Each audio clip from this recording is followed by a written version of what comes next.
Hello students, welcome to today's class. So board exam standard 10 ஸ்டூடெண்ட்ஸ்க்கு ரொம்ப இம்பார்ட்டண்ட்டான ஒரு கிளாஸ் இருக்க போகுது. சயின்ஸில் உங்களுக்கு இம்பார்ட்டண்ட்டான டாபிக் லெசன் லைஃப் ப்ராசஸஸ்லேருந்து இந்த லைஃப் ப்ராசஸ் என்ற சாப்டர் பார்த்திங்கன்னா 4 டாப்பிக்கில் டிவைட் ஆகிருக்கு. அதில் நம்ம ஃபர்ஸ்ட் டாபிக் இன்றைக்கி பார்க்க போகிறோம், நியூட்ரிஷன். சரியா? ஸோ இந்த பர்டிகுலர் டாபிக் வந்து 4 பார்ட்ஸில் டிவைட் ஆகிருக்கு. ஸோ இன்றைக்கி நம்ம நியூட்ரிஷன் பார்ப்போம். ஸோ உங்கள் பயாலஜிலேயே பார்த்தீங்கன்னா இந்த லைஃப் ப்ராசஸஸ் இந்த சாப்டருக்கு வந்து ஹெவி வெயிட்டேஜ் இருக்குது. ஓகே, ஸோ ப்ராப்ளி 10 மார்க்ஸ் வந்து இந்த ஒரு சாப்டர்லேருந்தே வந்து நீங்கள் எதிர்பார்க்கலாம். ஸோ மினிமம் 7லேருந்து 10 மார்க்ஸ் வரைக்கும் இந்த சாப்டர்லேருந்தே நீங்கள் எதிர்பார்க்கலாம். இதோட சம்மரி நம்ம சீக்கிரமாக அந்த ஃபுல் லெசனை வந்து நம்ம ரிவைஸ் பண்ண போகிறோம். சரியா? Let's get started children. Okay, so life processes அப்படின்னா என்னென்னா நம்மளோட லைஃப் வந்து எப்படி நடக்குது, தட் இஸ் நம்மளோட லைஃப் வந்து for example if you want to live, நீங்கள் வாழணும் அப்படின்னா உங்களோட லைஃப்பில் ஒரு சில ப்ராசஸ் நடந்தால் தான் உங்களால் வாழ முடியும். ஸோ அந்த மாதிரியான ப்ராசஸஸ் தான் நம்ம பார்க்க போகிறோம். So all living organisms perform certain life process for survival and maintenance of body. So நம்ம வந்து உயிர் வாழணும் அப்படின்னா ஒரு சில விஷயம் நம்ம வாழ்க்கையில் நடந்துகிட்ருக்கணும். அந்த மாதிரியான விஷயங்கள் என்ன அப்படின்னு பார்த்தீங்கன்னா growth, digestion, respiration, circulation, excretion, reproduction. இதெல்லாம் வந்துட்டு நடந்தால் உங்களால் வந்து சர்வைவ் பண்ண முடியும். நீங்கள் ஒரு வாழ்க்கை ஒரு உயிரினம் வந்து ஒழுங்காக வாழணும் அப்படின்னா இந்த விஷயம் எல்லாமே வந்துட்டு he has to undergo. சரியா? So these basic functions are called life processes. ஓகேவா? ஸோ இந்த மாதிரியான ஃபங்க்ஷன்ஸை தான் நம்ம லைஃப் ப்ராசஸஸ் அப்படின்னு சொல்லுவோம். சரியா? சரி, இதெல்லாமே நடக்கணும் அப்படின்னா சில்ட்ரன் க்ரோத் நடக்கணும், டைஜஷன் நடக்கணும், ரெஸ்பிரேஷன் நடக்கணும், சர்க்குலேஷன் நடக்கணும், எக்ஸ்க்ரீஷன், ரீப்ரொடக்ஷன், இது எல்லாம் நடக்கிறதுக்காக நம்மளுக்கு என்ன தேவை அப்படின்னு பார்த்தீங்கன்னா எனர்ஜி தேவை. சரியா? ஸோ இந்த எனர்ஜி தான் நம்மளுக்கு எது மூலமாக கிடைக்குது அப்படின்னு பார்த்தீங்கன்னா ரெஸ்பிரேஷன் மூலமாக கிடைக்குது. சரியா? அது எப்படி மேம் ரெஸ்பிரேஷன் மூலமாக நம்மளுக்கு எனர்ஜி கிடைக்குது அப்படின்னு நம்ம பார்ப்போம். சரியா? Okay, so basically energy source of living organism வந்து நம்மளுக்கு எங்கேருந்து இந்த எனர்ஜி கிடைக்கிது இந்த லைஃப் ப்ராசஸஸ்லாம் நடக்கிறதுக்காகனா கார்பன் பேஸ்ட் ஃபுட்டில் இருந்து நம்மளுக்கு நியூட்ரிஷன் மூலமாக கிடைக்கிது. ஓகேவா? ஸோ மேம் நீங்கள் இப்போ தான் ரெஸ்பிரேஷன் சொன்னீங்களேனா இந்த கார்பன் பேஸ்டு ஃபுட்டில் இருக்கிற நியூட்ரிஷன் வந்து பாடிக்குள்ளே இருக்கிற ஒவ்வொரு செல்லுக்கும் ரீச் ஆகணும் அப்படின்னா என்ன நடக்கணும்? ரெஸ்பிரேஷன் நடக்கணும். ஓகேவா? நான் அதை பற்றி வந்து இப்போ டீட்டெயில்டாக சொல்கிறேன். சரியா? இப்போ வந்து மோட்ஸ் ஆஃப் நியூட்ரிஷன்ஸ் பார்த்துக்கலாம். Autotrophic nutrition, heterotrophic nutrition. Autotrophic அப்படின்னா என்னது? ஒரு சில ஆர்கானிசம்ஸ் வந்து உலகத்தில் அவங்களோட ஃபுட்டை வந்து அவங்க தானாகவே ப்ரிப்பேர் பண்ணிப்பாங்க. அந்த மாதிரியான ஆர்கானிசம்ஸை நம்ம ஆட்டோட்ராபிக் அப்படின்னு சொல்லுவோம். ஸோ அந்த மாதிரி அவங்க இருக்கணும் அப்படின்னா அவங்களில் வந்து க்ரீன் கலரேஷன் இருக்கணும். ஓகேவா?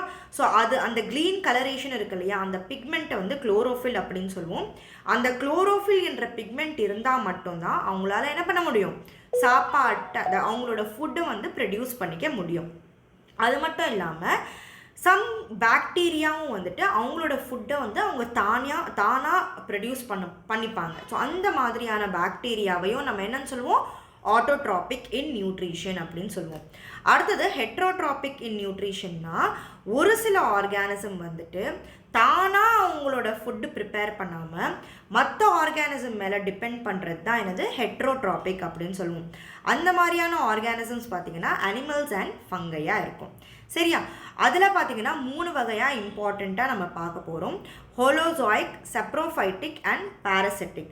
ஹோலோசாயிக் அப்படின்னா அமீபா, மற்ற அனிமல்ஸ் இவங்களாம் வந்து ஹாலோசாயிக். இவங்க எல்லாருமே என்ன கைண்ட் ஆஃப் நியூட்ரிஷன்னா ஹெட்டிரோடாபிக் தான். ஹெட்ரோடாபிக்னா என்னன்னு சொன்னேன்? மற்ற ஆர்கானிசம் மேலே தான் டிபெண்ட் பண்ணுவாங்க. சரியா? ஹாலோசோயிக்காக இருக்கட்டும், சாப்ரோஃபைட்டிக்காக இருக்கட்டும், பாரசைட்டிக்காக இருக்கட்டும். ஓகேவா? ஸோ இவங்க தான் 3 டைப்ஸ் ஆஃப் ஹெட்ரோட்ராபிக் ஆர்கானிசம்ஸ். சரியா? ஆல்ரைட். ஸோ நம்ம வந்து இந்த சாப்டரோட எக்ஸாக்ட் சம்மரி ரிவிஷன் மாதிரி பார்க்க போகிறோம். லாஸ்ட் மினிட்ல நம்மளுக்கு ரிவைஸ் பண்ணுறதுக்கு ஈஸியாக இருக்கணும்னு சொல்லி தான் இந்த கிளாஸ். சரியா? அடுத்தது வந்து ஃபோட்டோசிந்தசிஸ் அப்படின்னா என்னென்னா, இப்போ நம்ம பேசணும் இல்லையா ஆட்டோட்ராபிக் ஆர்கானிசம்ஸ் அப்படின்னு. இந்த ஆட்டோட்ராபிக் ஆர்கானிசம்ஸ் வந்துட்டு அவங்களோட ஃபுட்டை அவங்க தானாக ப்ரிப்பேர் பண்ணுற ஒரு ப்ராசஸை தான் ஃபோட்டோசிந்தசிஸ் அப்படின்னு சொல்லுவோம். இந்த பர்டிகுலரான ஃபோட்டோசிந்தசிஸ் நடக்கணும் அப்படின்னா என்ன இருக்கணும் அப்படின்னு பார்த்தீங்கன்னா, கார்பன் டை ஆக்சைடு தேவை, வாட்டர் H2O தேவை, அப்புறம் சன்லைட்டோட ப்ரெசன்ஸில் குளோரோஃபில் இருக்கு இல்லையா, குளோரோஃபில் யூஸ் பண்ணி அவங்க வந்து ஃபுட்டை வந்து ப்ரொடியூஸ் பண்ணிப்பாங்க. சரியா? ஓகேவா? ஸோ இந்த குளோரோஃபில் யூஸ் பண்ணி அவங்களோட ஃபுட்டை வந்து அவங்க ப்ரிப்பேர் பண்ணிப்பாங்க. அதுக்கப்புறம் இதெல்லாம் பண்ணதுக்கப்புறம் அவங்க வந்து என்வாயன்மெண்ட்டில் என்ன ரிலீஸ் பண்ணுவாங்க அப்படின்னு பார்த்தீங்கன்னா, ஆக்சிஜன் வந்து என்வாயன்மெண்ட்டில் ரிலீஸ் பண்ணுவாங்க as a byproduct. So உங்களுக்கு கேள்வி கேட்கலாம், ஃபோட்டோசிந்தசிஸோட பை ப்ராடக்ட் என்ன? பை ப்ராடக்ட்னா என்னது? ஃபோட்டோசிந்தசிஸ் நடந்ததுக்கு அப்புறமா என்ன வெளியே வருது? What you get outside? You get oxygen outside as a byproduct. Okay, then இந்த ஃபோட்டோசிந்தசிஸோட மெயின் இவெண்ட்ஸ் இது வந்து ரொம்ப ரொம்ப இம்பார்ட்டண்ட். நான் ரொம்ப ஷார்ட் ஃபார்மில் உங்களுக்கு கொடுத்துருக்கேன். இது ஒரு 3 மார்க் கொஷனாக கேட்டாங்க அப்படின்னா நீங்கள் வந்து அதுக்கேற்ற மாதிரி எக்ஸ்பிளைன் பண்ணி எழுதணும். What are the 3 major events of photosynthesis? First பார்த்தீங்கன்னா, இந்த குளோரோஃபில் இருக்கு இல்லையா, அந்த குளோரோஃபில்லை நம்ம என்னன்னு சொல்லுவோம் அப்படின்னா பிக்மெண்ட் அப்படின்னு சொல்லுவோம். என்ன பிக்மெண்ட்?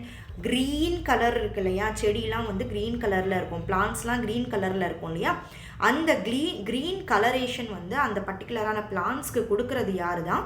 இந்த குளோரோஃபில் தான் க்ரீன் கலரேஷன் கொடுக்கும்.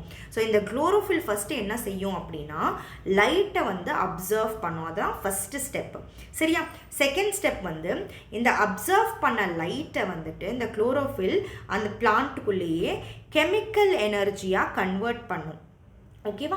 அதுக்கப்புறம் அதுக்குள்ளே இருக்கிற வாட்டர் மாலிக்யூல்ஸை வந்து ஸ்ப்ளிட் பண்ணும். சரியா? இதுதான் வந்து செகண்ட் ஸ்டெப்பில் நடக்கும். தேர்ட் ஸ்டெப்பில் பார்த்தீங்கன்னா, carbon di oxide reduced to carbohydrate. So third step பார்த்தீங்கன்னா, கார்பன் டை ஆக்சைடு வந்துட்டு அது வந்து கார்போஹைட்ரேட்டாக ரெடியூஸ் பண்ணும். சரியா? ஓகே. ஸோ இப்போ பார்த்தீங்கன்னா ஸ்ப்ளிட்டிங் ஆஃப் வாட்டர் அப்படின்னு சொன்னேன் இல்லையா, இந்த ஸ்ப்ளிட்டிங் ஆஃப் வாட்டர்னா என்னது? H2O. ஸோ இந்த H2O எப்படி மாறும் அப்படின்னு பார்த்தீங்கன்னா, ஹைட்ரஜன் அண்ட் ஆக்சிஜனாக வந்துட்டு ஸ்ப்ளிட் பண்ணுறது தான் ஸ்ப்ளிட்டிங் ஆஃப் வாட்டர் அப்படின்னு சொல்லுவோம். ஸோ இந்த ஃபோட்டோசிந்தசிஸ்லேயே நான் என்னென்னு சொன்னேன், ஃபோட்டோசிந்தசிஸ் நடக்கணும்னா நம்மளுக்கு என்னென்ன தேவை? கார்பன் டை ஆக்சைடு தேவை, வாட்டர் தேவை, சன்லைட் தேவை. ஸோ அந்த கார்பன் டை ஆக்சைடு வந்து ஃபோட்டோசிந்தசிஸில் யூஸ் பண்ணுறாங்க இல்லையா, அந்த பர்டிகுலர் கார்பன் டை ஆக்சைடை கார்போஹைட்ரேட்டாக மாற்றுவாங்க இந்த ஃபோட்டோசிந்தசிஸில். ஓகே, எதுக்கு மேம் கார்போஹைட்ரேட்டாக மாற்றுறாங்கன்னா, கார்போஹைட்ரேட் தான் என்னது? பிளான்ட்டோட ஃபுட். இப்போ நம்ம என்ன பார்க்குறோம்? ஃபோட்டோசிந்தசிஸ்னால் என்ன? ஃபுட் ப்ரொடக்ஷனோட ப்ராசஸ். ஓகேவா? ஸோ ஃபுட் ப்ரொடக்ஷனில் லாஸ்ட்டில் ஃபுட்டு தானே ப்ரொடியூஸ் ஆகணும். ஸோ அந்த ஃபுட்டு தான் என்னது? கார்போஹைட்ரேட் ஃபார்மில் அவங்களுக்கு கிடைக்கும். ஸோ ஃபஸ்ட்டு ஸ்டெப் என்னது? லைட்டை வந்து குளோரோஃபில் அப்சர்வ் பண்ணும். செகண்ட் ஸ்டெப், இந்த அப்சர்வ் பண்ண லைட்டை வந்து எதுவாக கன்வெர்ட் பண்ணும்? எனர்ஜி, கெமிக்கல் எனர்ஜியாகவும் அந்த தண்ணி இருக்கு இல்லையா, அந்த தண்ணியை ஸ்ப்ளிட் பண்ணும். ஓகேவா? செகண்ட் ஸ்டெப்பில் ஸ்ப்ளிட்டிங் ஆஃப் வாட்டர் மாலிக்யூல்ஸ் நடக்கும். எதனால்? Hydrogen and oxygen. நம்ம என்ன சொன்னோம்? ஃபோட்டோசிந்தசிஸோட பை ப்ராடக்ட் என்னது? ஆக்சிஜன் வெளியே வருது ஒரு பை ப்ராடக்ட். ஸோ அது எப்படி வருது? ஸோ இந்த அப்சர்வ் பண்ணுற தண்ணிலாம் ஸ்ப்ளிட் ஆகும் போது தான் ஆக்சிஜன் வெளியே வருது.